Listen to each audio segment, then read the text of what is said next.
রব্বুল আলামিন বললেন, যদি তোমার নিকট আল্লাহর চাইতে তোমার আব্বা আম্মা বেশি প্রিয় হয়, তোমার নিকট রসুলের চাইতে তোমার পিতামাতা বেশি প্রিয় হয়, তোমার নিকট জিহাদ ফি সাবিলিল্লাহর চাইতে যদি তোমার আব্বা আম্মা বেশি প্রিয় হয়, তোমার সন্তান বেশি প্রিয় হয়, তোমার ভাই বেশি প্রিয় হয়, তোমার স্ত্রী বেশি প্রিয় হয়, তোমার সম্পদ বেশি প্রিয় হয়, তোমার ব্যবসা বিজনেস বেশি প্রিয় হয়, তোমার বসবাসের ঘর যদি বেশি প্রিয় হয়, ফাতারাব্বাসু হাত্তা ইয়াতি আল্লাহু বিআমরিহি, অপেক্ষা করতে থাকো, আযাব আসবে আল্লাহ, গজব আসবে আল্লাহ। আল্লাহর আযাব আর গজব পৃথিবীতে যতবার এসেছে, ফিরাউনের মতো শক্তি তার মোকাবেলা করতে পারে নাই, নব্য ফিরাউনরা মোকাবেলা করার প্রশ্নই আসে না। নতুন কোন ফিরাউনের মোকাবেলা করবে?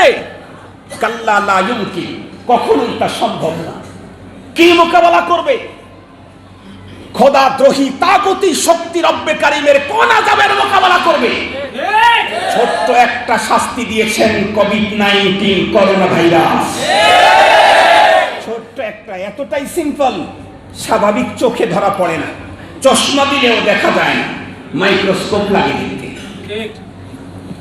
কথা বলেন না কেন? চশমা দিয়ে কোভিড-19 দেখা যায়? চশমা দিয়ে কোভিড-19 এর জাম দেখা যায়? চশমা দিয়ে খালি চোখে দেখা যায় না, চশমা দিয়েও দেখা যায় না, মাইক্রোস্কোপ লাগে, অতি সূক্ষ্ম হালকা নরমাল। এত ছোট মাত্র একটা ভাইরাস ছেড়ে দিয়েছে, তামাম দুনিয়াকে স্তব্ধ বানায় দিয়েছে না? যার যত ক্ষমতা ছিল সে তত বড় সিরিয়াস স্তব্ধ হয়ে গেছে। আমরা স্পষ্ট ভাষায় বলতে চাই, আমার রবের গুডাউনে শুধু করোনা ভাইরাস নামে একটা ভাইরাস না, এরকম কোটি কোটি ভাইরাস তার রিজার্ভে আছে। কোটি কোটি ভাইরাস তার রিজার্ভে আছে। যদি তোমার অন্তরে আল্লাহর চাইতে পিতামাতার মোহাব্বত বেশি হয়, সন্তানের মোহাব্বত বেশি হয়, তোমার অন্তরে যদি জিহাদের চাইতে তোমার ভাইয়ের মোহাব্বত, স্ত্রীর মোহাব্বত বেশি হয়, সম্পদের মোহাব্বত বেশি হয়, ফাতারাব্বাসু হাত্তা ইয়াতি আল্লাহু বিআমরি, অপেক্ষা করো, করোনার মতো আরো ভয়াবহ আযাব তোমাদেরকে ঘিরে ফেলবে। আজকে আমার আলোচনার মূল হলো হুব্বে রাসূল, রাসূল প্রেম। আমার আজকের আলোচনার বিষয় প্রথমেই জানিয়ে দিচ্ছি, আমার আজকের আলোচনার বিষয় হুব্বে রাসূল, রাসূল প্রেম, রাসূলের প্রতি মহব্বত আর ভালোবাসা। কেমনে কোন পন্থায় ভালোবাসা প্রমাণ করতে হয় এবং রাসূল প্রেম একজন ঈমানদারের জন্য কতটুকু দরকার, এই বিষয়টা আপনাদের খেদমতে পেশ করব। মর্যাদা দাম অনেক বেশি। दर्द दिल के वास्ते पैदा किया इंसान को, दर्द दिल के वास्ते पैदा किया इंसान को, वरना तौअत के लिए कुछ कम न था करूबिया, वरना तौअत के लिए कुछ कम न था करूबिया। ব্যথিত দিলের ইবাদত আর গুলামি, এটা আল্লাহ পাকের কাছে খুব বেশি মজার চয়েস। এই কারণে ফেরেশতাদেরকে তৈরি করার পরেও আল্লাহ বললেন, ইন্নী জাইলুন ফিল আরদি খলিফা। ইবাদত তো তোমরাও করো ফেরেশতা, নাহনু নুসাব্বিহু বিহামদিকা ওয়া নুকদ্দিসু লাক, তোমরা ইবাদত করো এবং ফেরেশতারা এমন ইবাদত করে যে ইবাদত করার যোগ্যতা আমাদের নাই, কিন্তু আমরা যে ইবাদত করব সে ইবাদত করার যোগ্যতা ফেরেশতার নাই। আমরা যে ইবাদত করব সে ইবাদত করার যোগ্যতাও ফেরেশতার নাই। মুহতারাম হাজিরিন, রব্বুল আলামিন তাই বললেন যে ইন্নী আ'লামু মা লা তা'লামুন, আমি যে কি জাতীয় ইবাদতের জন্য মানুষ জিন ইনসান তৈরি করতেছি এটা আমি জানি। ওই মজার ইবাদত করার যোগ্যতা কোন ফেরেশতার মধ্যে নাই, যেটা আল্লাহ তাআলা জিন আর ইনসানকে দান করেছেন। সেটি হলো মুহাব্বতের আগুন ব্যথিত দিল নিয়ে মালিকের কাছে চাইবে, এটা মালিকের বড় চয়েস। আজকেও আপনাদের খেদমতে গুরুত্বপূর্ণ ভাবে কিছু দিনই আলোচনা আপনাদের খেদমতে পেশ করব। প্রথম কথাই হলো মুহতারাম হাজিরিন, আমরা জানি বর্তমানে আমরা যে মাসটাতে আছি এই মাসের আরবি মাসের নাম রবিউল আউয়াল। রবিউল আউয়াল মাস আসলেই আমরা স্বাভাবিকভাবেই রাসূল করিম সাল্লাল্লাহু আলাইহি ওয়াসাল্লামের বিলাদত বা সাআদত এবং রাসূল করিম সাল্লাল্লাহু আলাইহি ওয়াসাল্লামের রাহলাত, এই দুটি আমাদেরকে স্মরণ করিয়ে দেয়। কারণ মহান রব্বুল আলামিনের এক আজীব সিস্টেম, উনি তার সবচেয়ে প্রিয় মানুষটাকে যেই মাসে দুনিয়াতে পাঠিয়েছেন সেই মাসেই তাকে দুনিয়া থেকে নিয়ে গেছেন। মাসটা একটাই ছিল, যদিও ইতিহাসে মতবিরোধ আছে, কিন্তু মশহুর কথা হলো নবীজি এসেছেন রবিউল আউয়ালে, নবীজি চলেও গেছেন রবিউল আউয়ালে। এই জন্য একজন কবি বলেছেন, রবিউল আউয়ালে তোমারি গুণ গাই,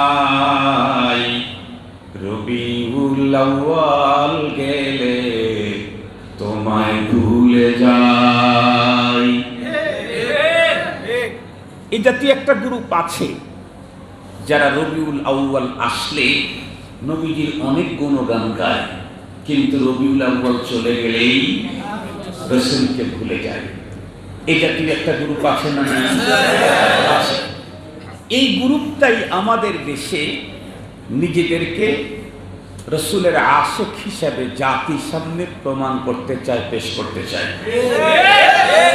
এই পদ্ধতিতে যে রাসূল প্রেম প্রমাণ করা যায় না, রবিউল আউয়াল আসলে নবীজির গুণগান, রবিউল আউয়াল চলে গেলে ভুলে যান, এই পদ্ধতিতে রাসূল প্রেম প্রমাণ করা যায় না। এটার সূচনা লগ্ন থেকেই এ পদ্ধতিতে রাসূল প্রেম দুনিয়াতে প্রকাশ পায়নি।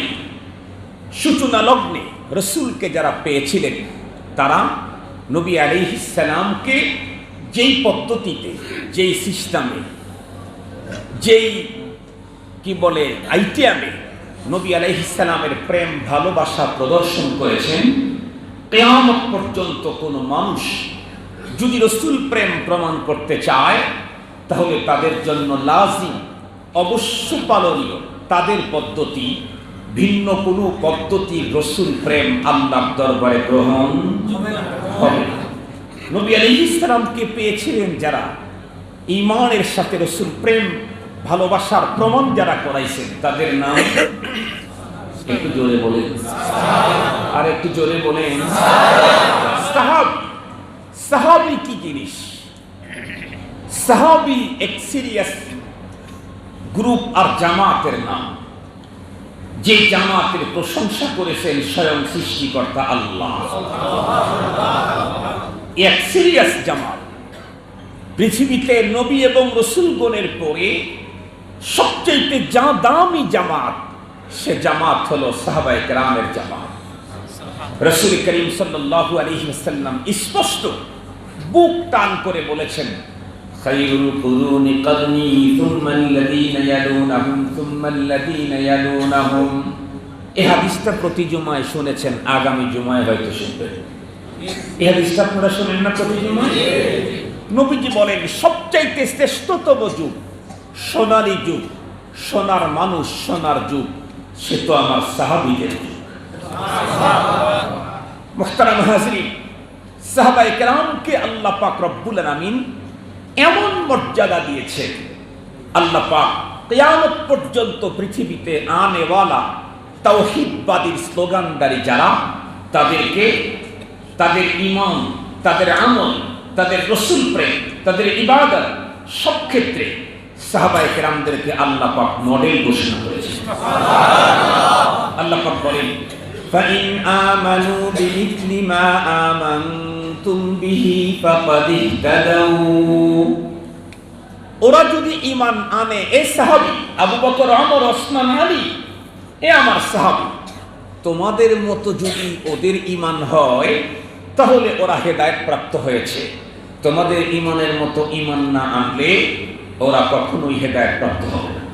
আল্লাহ পাক আরেক জায়গায় বলেন, وَإِذَا قِيلَ لَهُمْ آمِنُوا كَمَا آمَنَ النَّاسُ মুনাফিকদেরকে যখন বলা হতো, এই তোমরা ঈমানের দাবি করছো, কিন্তু তোমাদের ঈমানের কোয়ালিটিটা যেটা দেখাইতেছো, এই কোয়ালিটির ঈমান আমার কাছে গ্রহণযোগ্য না। তোমরা তোমাদের ঈমানের কোয়ালিটি আবু বকর, ওমর, ওসমান, আলীর ঈমানের কোয়ালিটির মতো করো। আমানান নাস, সাহাবীদের ঈমানের কোয়ালিটির মতো তোমাদের ঈমানের কোয়ালিটি করো। আল্লাহ পাক ওয়ার্ডার দিয়েছেন, আমিনু, তোমাদের ঈমান কামা আমানান নাস, সাহাবীদের ঈমানের মতো করো, তাহলে আমার কাছে গ্রহণ। আল্লাহ পাক আরো কি বলেন? আস-সাবিকুনাল আউয়ালুনা মিনাল মুহাজিরিনা ওয়াল আনসার ওয়াল্লাযীনা ইত্তাবাউহুম বিইহসান রাদিয়াল্লাহু আনহুম ওয়া রাদু আন ওয়া আ'আদ্দা লাহুম জান্নাতিন তাজরি তাহতাহাল আনহার। আল্লাহ পাক বলেন, আমার রাসূলের সাহাবী, আনসার হোক আর মুহাজির হোক, এবং এদেরকে যারা কিয়ামত পর্যন্ত সঠিক পদ্ধতিতে অনুকরণ করবে, আল্লাহ পাক বলেন আমি তাদের জন্য জান্নাত রেডি করে রাখলাম। তাহলে এই পর্যন্ত আয়াতে কারিমা থেকে কি বুঝলাম? আমার ঈমান সাহাবীদের ঈমানের মতো হতে হবে, আমার আমল সাহাবীদের আমলের মতো হতে হবে, আমার রাসূল প্রেম এটাও হতে হবে সাহাবীদের রাসূল প্রেমের মতো। সাহাবী যেই পদ্ধতিতে রাসূল প্রেম প্রদর্শন করেছেন, সেই পদ্ধতি ছেড়ে অন্য কোনো পদ্ধতিতে রাসূল প্রেম প্রমাণ যদি কেউ করতে চায়, দেখাইতে চায়, প্রদর্শন করতে চায়, লা ইকবাল, কখনোই তা আল্লাহর দরবারে গ্রহণযোগ্য হবে না। আমি আপনাদেরকে সহজভাবে বিষয়টা বোঝানোর জন্য চেষ্টা করছি। সাহাবায়ে কেরাম রাসূল প্রেম প্রমাণ করেছেন কোন পদ্ধতিতে? সব সাবজেক্ট তো আর সব বিষয়, সব সাইড তো আর একদিনে বয়ান করা সম্ভব না। আমি একটা বিষয় আপনাদেরকে বলি, সাহাবায়ে কেরাম রাসূল প্রেম প্রমাণ করেছেন কোন পদ্ধতিতে। এর আগে একটা কথা অবশ্যই জানতে হবে, রাসূল প্রেম এটা ঈমানের অংশ কিনা। কথা বলেন, নবীর প্রতি মুহাব্বত, ভালোবাসা, নবী প্রেম এটি ঈমানের অংশ কিনা? ঈমানের অংশ। আল্লাহ পাকের রাসূল স্পষ্ট বলে দিয়েছেন, লা ইউমিনু আহাদুকুম, তোমরা ততক্ষণ পর্যন্ত পূর্ণ মুমিন হতে পারবে না যতক্ষণ পর্যন্ত হাত্তা আকুনা আহাব্বা ইলাইহি, যতক্ষণ পর্যন্ত আমি তোমার নিকট সর্বাধিক প্রিয় না হব। কিসের থেকে? মিন ওয়ালিদিহি, পিতামাতা থেকে, ওয়া ওয়ালাদিহি, ছেলে মেয়ে থেকে, ওয়ান নাসি আজমাইন, নেতা থেকে, স্ত্রী থেকে, শ্বশুরালয়ের লোক থেকে, তোমার ব্লাড কানেকশন যারা আছে, ফ্রেন্ড সার্কেল যারা আছে, এমনকি অন্য জায়গায় আছে নবীজি বলেছেন তোমার জীবনের চাইতেও আমাকে সর্বাধিক মহব্বত করতে হবে। যদি না করতে পারি তাহলে কি হবে? সূরাতুত তাওবার 24 নম্বর আয়াতে কারিমা আমি তেলাওয়াত করেছি। এই আয়াতে কারিমাতে আল্লাহ তাআলা আমাদেরকে বিধান বর্ণনা করে দিয়েছেন। আল্লাহ তাআলা স্পষ্ট বক্তব্য দিয়েছেন, কুল ইন কানা আবাউকুম ওয়া আবনাউকুম وإخوانكم وأزواجكم وعشيرتكم وأموال اقترفتموها وتجارة تخشون كسادها ومساكن ترضونها أحب إليكم من الله أحب إليكم من الله ورسوله وجهاد في سبيله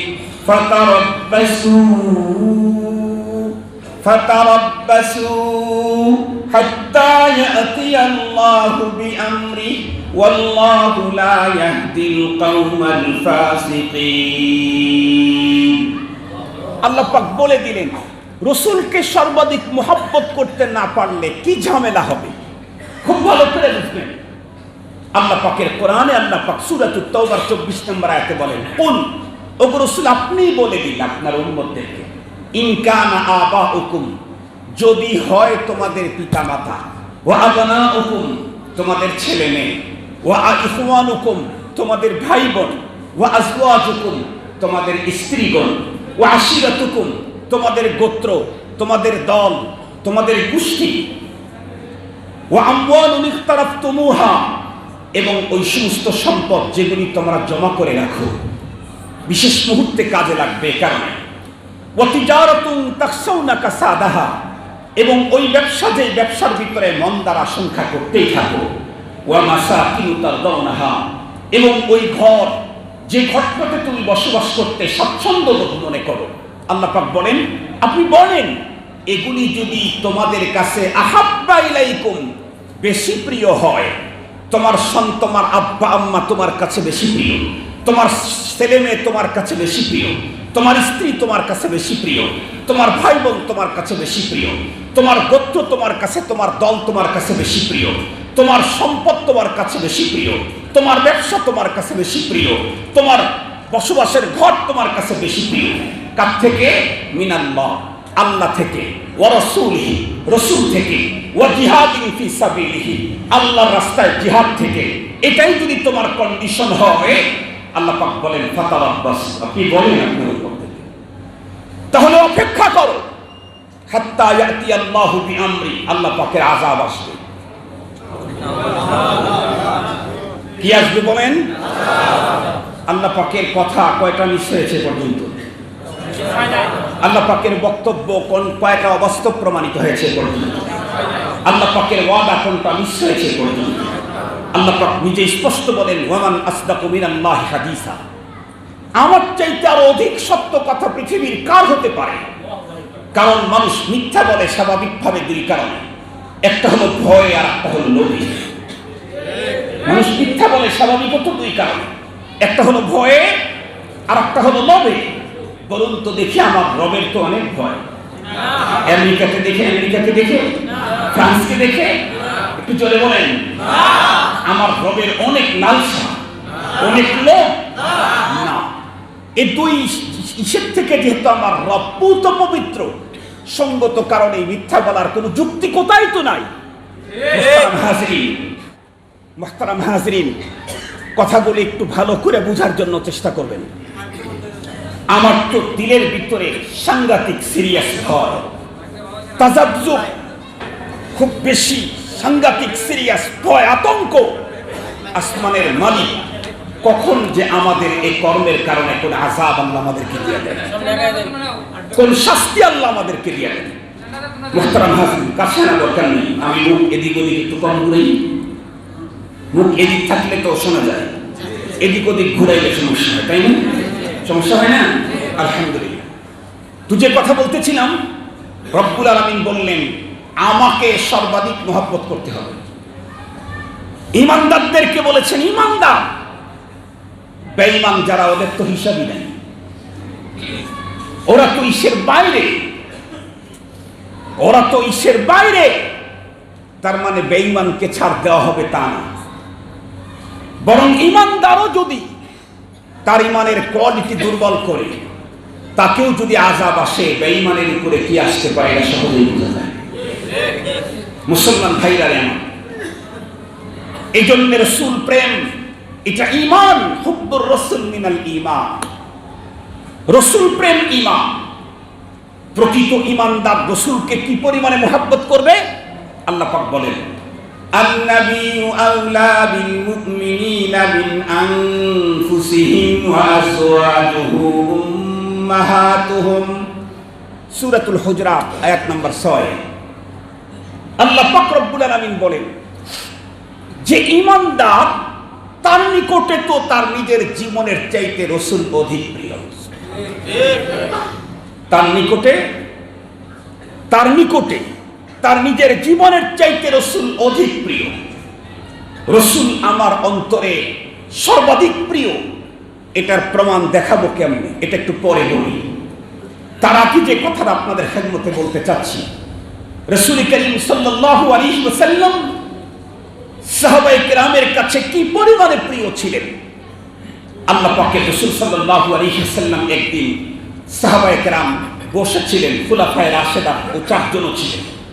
নবীজি বললেন, হুব্বিবা ইলাইয়া মিন দুনিয়াকুম থালাস, তোমাদের এই পৃথিবীর 3টা জিনিস আমার খুব বেশি প্রিয়। কি? নবীজি বললেন, আত্তিব ওয়ান নিসা ওয়া জুইলাত কুররাতু আইনি ফিস সালাত। ফালাম্মা সামিয়া হাদাল মাকাল আবু বকর কামা ফাকালা হুব্বিবা ইলাইয়া সালাস। নবীজির এক বক্তব্য শোনার পরে সিদ্দিক আকবর লাফ দিয়ে দাঁড়িয়ে গেছেন। দাঁড়িয়ে বললেন, ওগো রাসূল, ওগো নবীজি, আমারও এই পৃথিবীর 3টা জিনিস বড় প্রিয়। সুবহানাল্লাহ বললেন। আবু বকরের প্রিয় কি? প্রথমেই বললেন, আন নাযরু ইলা ওয়াজহি, এই পৃথিবীর সবচাইতে প্রিয় আমার সেটা হলো আপনার চেহারার দিকে চেয়ে থাকা, আপনাকে দেখতে থাকা। বিশ্ব নবীজির এক বৃদ্ধ সাহাবী প্রায় প্রতিদিনই নবীজির মজলিসে আসে, মসজিদে নববীতে, কিন্তু দূরে বসে, যেখান থেকে রাসূলকে দেখা যায়। এরপর ওখান থেকে চলে যায়, নবীজির সাথে কোনো কথোপকথন, কথাবার্তা বলা, এসে ডিসকাস করা কিচ্ছু না।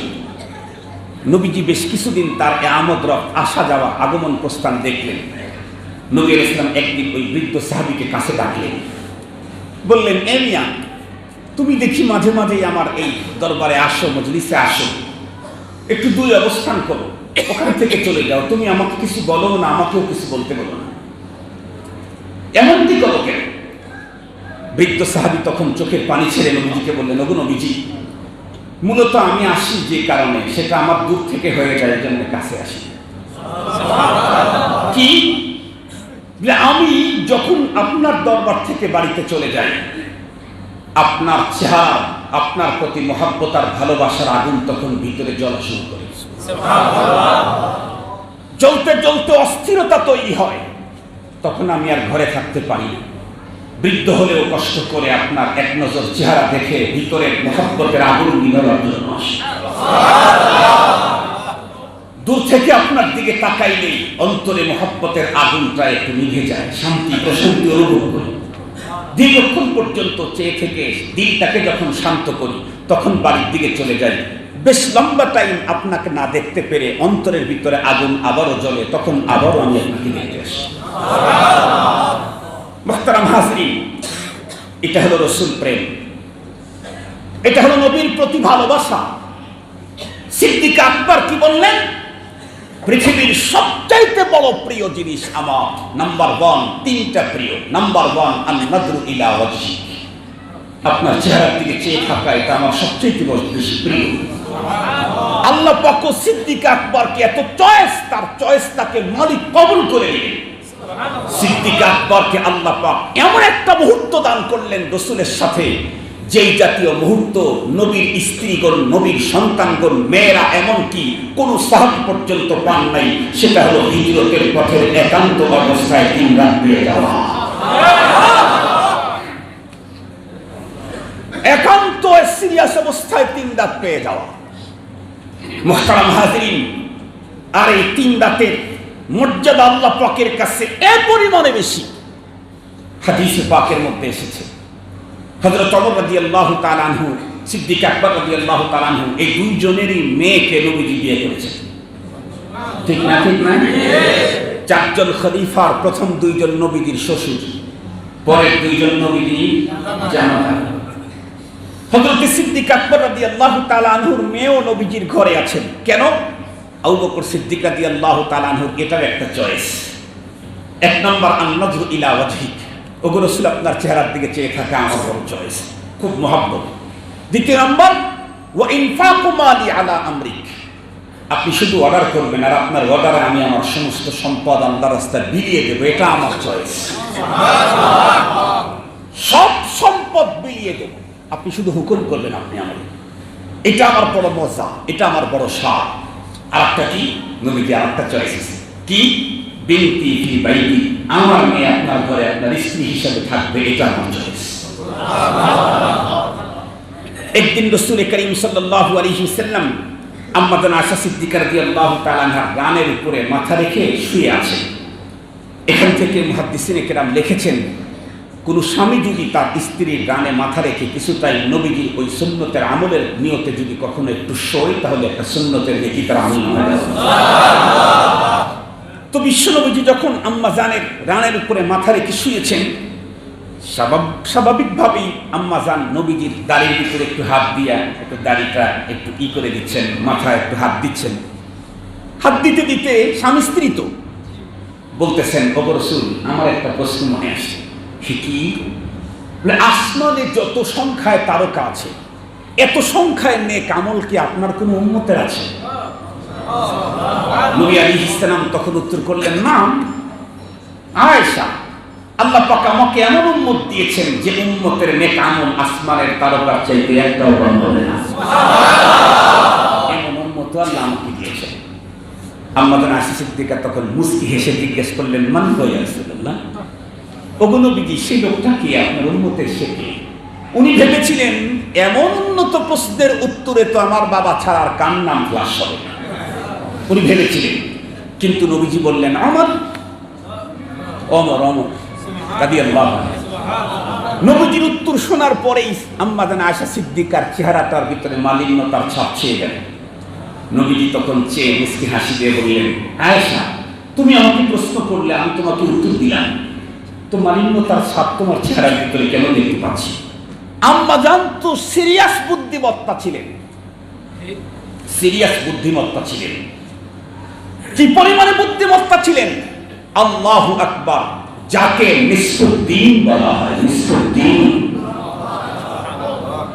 আম্মা জান আয়েশা সিদ্দিকা রাদিয়াল্লাহু তাআলা আম্মা জানার এই প্রশ্নের উত্তর না দেয়া উনি পাল্টা প্রশ্ন করলেন, কারণ উত্তর দেওয়া দরকার নেই, আমার যেটা দরকার সেটা আমি বলি। আম্মা জান জিজ্ঞাসা করলেন, ফাইনা আবু বকর ইয়া রাসূলুল্লাহ, আসমানের তারকা সম পরিমাণে নেক যদি হযরত ওমরের হয়, তাহলে আমার আব্বা আবু বকরের পজিশনটা কি? বিশ্বনবীজি তখন উত্তর করলেন, আবু বকরের কথা বলছো তুমি? আরে আবু বকরের টোটাল জীবনের নেক আমল কথা বলতে চাই না, হযরত ওমরের সারা জীবনের নেক আমল। আর আবু বকর হিজরতের পথে যে 3 রাত আমার সঙ্গে ছিল, সেই 3 রাতের নেক আমলও সমান হবে না। মূলত আমার আমলের পাওয়ার বাড়বে, রাসূলের প্রতি মুহাব্বত যেই পরিমাণে বাড়বে, আমার আমলের পাওয়ার তত বাড়তে থাকবে। নবীজির প্রতি আমার মুহাব্বত যত বাড়তে থাকবে, মালিকের কাছে আমার পাওনা তত বাড়তে থাকবে। নবীজির উপরে মুহাব্বত আমার যেই পরিমাণে বাড়তে থাকবে, মালিকের কাছে আমার মর্যাদা তত বাড়তে থাকবে। সিদ্দিক আকবর ওয়ান পিস, সিদ্দিক আকবর ওয়ান পিস। তামাম নবীদের ভিতরে মুহাম্মদুর রাসূলুল্লাহর মর্যাদা যেমন, তামাম উম্মতের ভিতরে আবু বকর সিদ্দিকের মর্যাদা তেমন। মুসলমান ভাইরা, আমার কথাগুলা দিল দিয়ে বুঝবেন। এতক্ষণ পর্যন্ত যে জিনিসটা বুঝাইতে চেয়েছিলাম সেটি হলো রাসূল প্রেম নিঃসন্দেহে ঈমান। নবীর প্রেম আর মুহাব্বত ছাড়া কখনোই কোনো মানুষ তার ঈমানের প্রমাণ কখনোই বন্ধুরা আমার করাইতে পারবে না। তবে রাসূল প্রেমের প্রমাণ কেমনে হবে? আমি আমার মতো করে কোনো পদ্ধতি আবিষ্কার করে কখনোই রাসূল প্রেমের প্রমাণ করাইতে পারবো না। রাসূল প্রেমের প্রমাণ করাইতে চাইলে সাহাবায়ে কেরামের রাসূল প্রেমের পদ্ধতি অবলম্বন করা ছাড়া বিকল্প কোনো পথ নাই।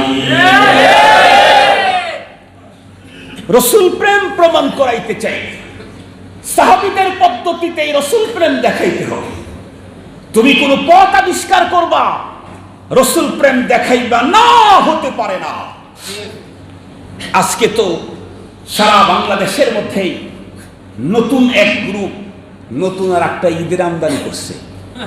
সেই ঈদের নাম, কথা বলেন না কেন, মিলাদুন নবী। এই ঈদের নাম যতই মিলাদুন নবী আবিষ্কার করতেছে, কিন্তু এটার বেশি এর গ্রাহক কাস্টমার বাড়তেছে না। এই জন্য নামের শুরুতে আর শেষে কিছু ডেকোরেশন করতেছে। একটা সময় ছিল ঈদে মিলাদুন নবী, এটা যখন এতটুকু যখন হলো না, তখন আরো একটু নামটা ডেকোরেশন করলো, জশ্নে জুলুসে ঈদে মিলাদুন নবী। এতেও যখন উম্মত গ্রহণ করলো না, এখন ওরা আরো ডেকোরেশন বাড়ায় দিয়েছে, জশ্নে জুলুসে ঈদে মিলাদুন নবী সাইয়্যিদুল আয়াত শরীফ। আগেও ডেকোরেশন, পরেও ডেকোরেশন, কিন্তু এই জাতীয় হাজার ডেকোরেশন, এর চাইতে আরো উন্নত কোনো ডেকোরেশন যদি তোমরা করো, অতদিন পর্যন্ত তোমাদের ওই নোংরা মনোভাব নিয়ত কোনোদিন বাংলার জমিনে সফল হবে না, যতদিন পর্যন্ত এই জমিনে দেওবন্দি ওলামায়ে কেরাম কোনোদিন সফল হবে না।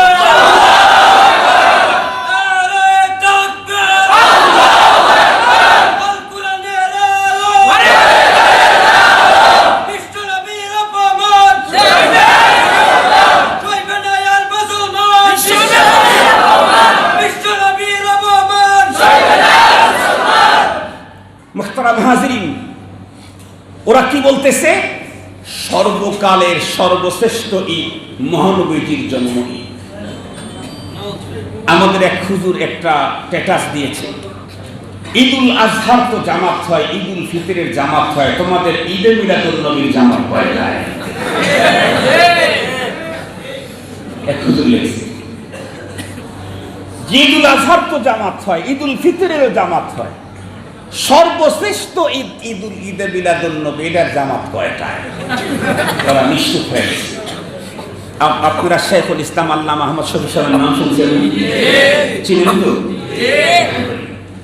হুজুরের জীবন সায়ান্নে একদম চূড়ান্ত অসুস্থতা চলতেছে। তখন আমরা মাঝে মাঝেই, বিশেষ করে আমি, মামুনুল হক সাহেব, খালেদ সাইফুল্লাহ ইবি, হাসান জামিল সাহেব, আমরা চট্টগ্রামে গেলেই হযরতের সাথে দেখা করতাম। আমি হযরতের আবার ইজাজতও পেয়েছি, খেলাফতও পেয়েছি, সঙ্গত কারণেই হযরতের সহবতে যেতাম। হুজুর একদিন, আমি বেশ কিছু চট্টগ্রামের কিছু নেতৃবৃন্দ আমার সাথে ছিল, তাদেরকে সাথে করে হুজুরের সাথে দেখা করতে গেছি। কারণ হযরতের দরবারে 2013 হুসুসান শাপলার ঘটনা ঘটার পরে শেখুল ইসলামকে আল্লাহ পাক এমন পপুলারিটি দিয়েছিলেন, প্রধানমন্ত্রীর চাইতে তার গ্রহণযোগ্যতা বেড়ে গেছে।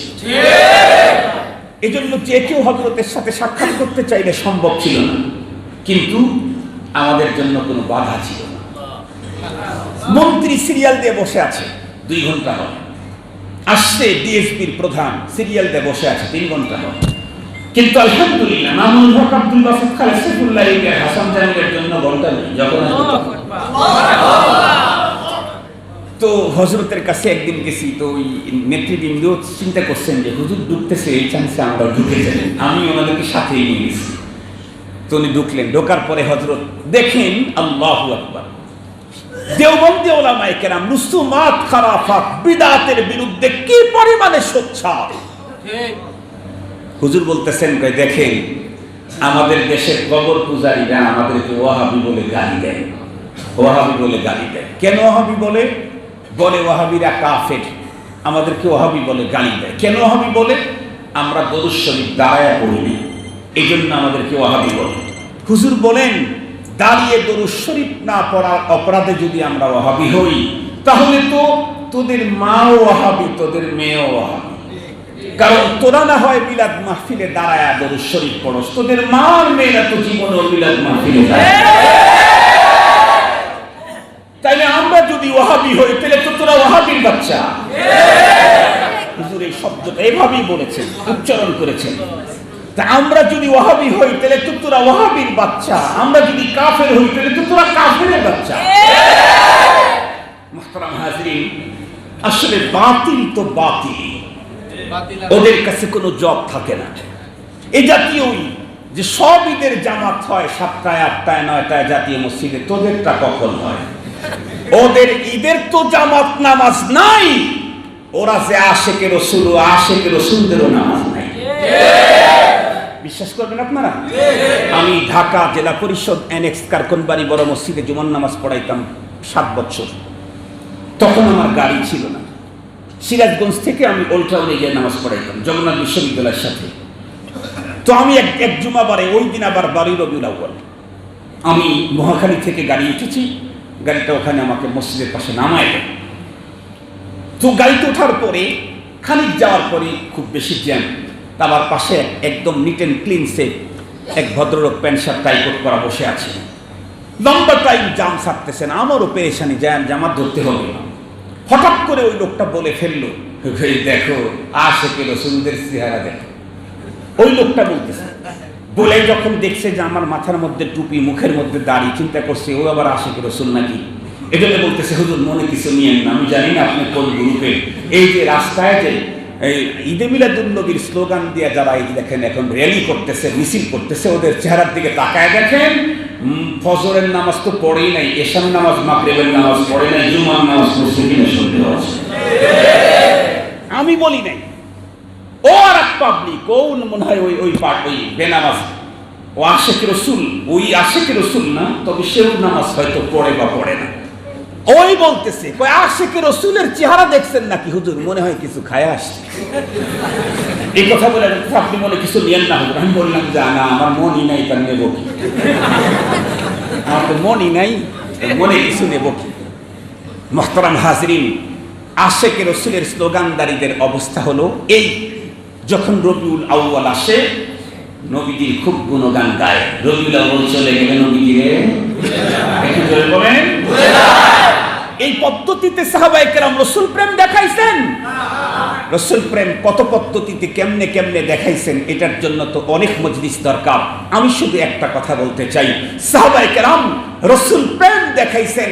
একটা পদ্ধতি ছিল রাসূলের শাখস অথবা শাখসিয়াত, নবীজির ব্যক্তি অথবা ব্যক্তিত্বের উপরে কেউ যদি কখনো আক্রমণ করেছে, কেউ যদি কখনো কটাক্ষ করেছে, কেউ যদি কখনো বিদ্রুপ করেছে, কেউ যদি কখনো মন্দ কথা বলেছে, সাহাবায়ে কেরাম তখন এ কথা ভাবতেই পারেন নাই, মস্তিষ্কে আনতেই পারেন নাই যে আমি তার প্রতিবাদ করলে এখন টিকতে পারবো না, মরে যাব।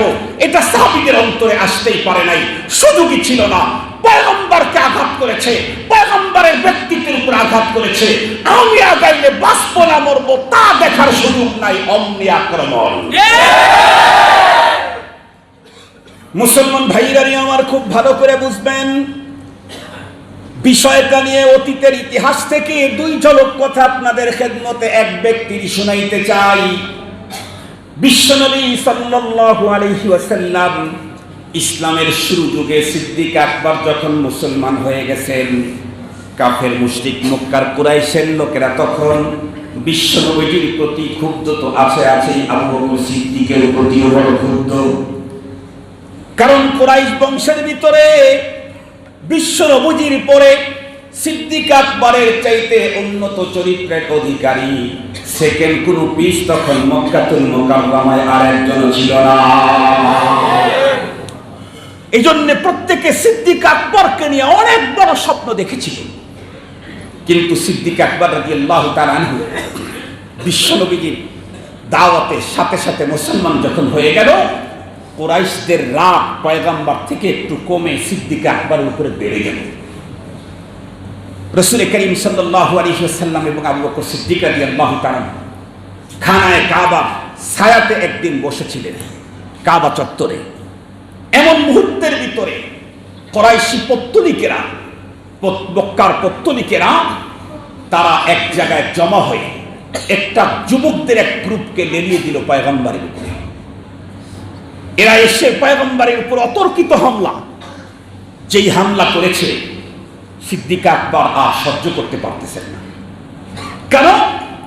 কারণ সিদ্দিক আকবর তো নিজের জীবনের চাইতে রাসূলকে বেশি মহব্বত করেন।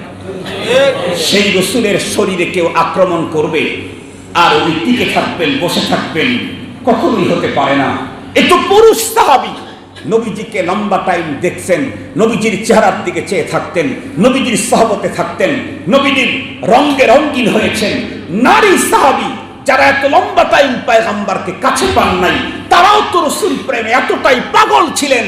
এক সাহাবিয়া, মহিলা সাহাবী এক যুদ্ধে তার ছোট্ট দোলনার শিশুকে নিয়ে এসে বলেছে, ওগো পয়গম্বর, শুনেছি আপনি যুদ্ধে যাবেন, আমি আমার শিশুটাকে যুদ্ধে আপনার সাথে পাঠাইতে চাই।